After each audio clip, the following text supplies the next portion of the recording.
when you get down to the details, look at it. We had a stalemate in Korea, and we were never able to get a complete peace deal. We're in an armistice for all of these years. So this is hard work in front, and it does reveal whether both sides are sincere about making a peace deal and willing to make some compromises to get it. You talk about compromise, and I want to get your point on this, General, because I think it's important. The Wall Street Journal came out and said Trump's Ukraine ultimatum. It goes on to say, quoting, Mr. Trump can still salvage a deal in Ukraine, but the current final settlement offer looks like it would set up Mr. Putin to win the war now or later. The world's rogues will notice, and Mr. Trump's headaches will have only begun. I mean, it does appear that when you look at all these things, General, that Russia is getting the better part of this deal, but the alternative is what? A much, much longer war. Yeah, well, we don't know what the details will be going forward, but I understand the Wall Street Journal, and I have similar concerns myself, certainly. But the reality is a couple things.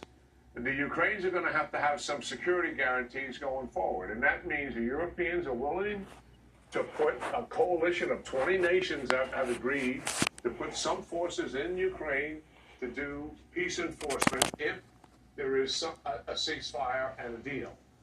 It's impossible for Ukraine to go forward and agree to a deal without some security guarantees. They also want to establish a no-fly zone in Ukraine 24/7 with European fighter aircraft to enforce that.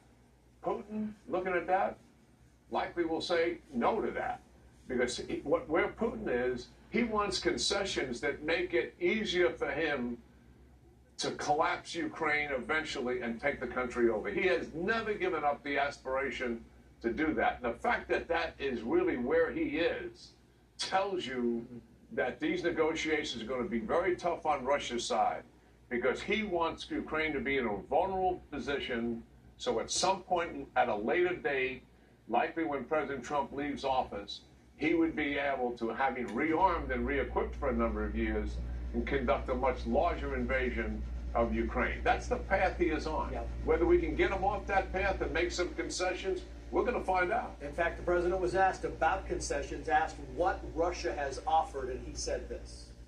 What concessions has Russia offered up thus far to get to the point where you're closer to peace? Stopping the war, stopping taking the whole country.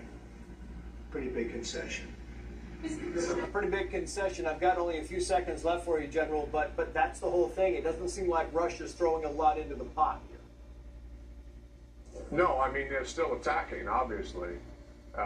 They're still attacking energy sectors. They're still attacking people sectors.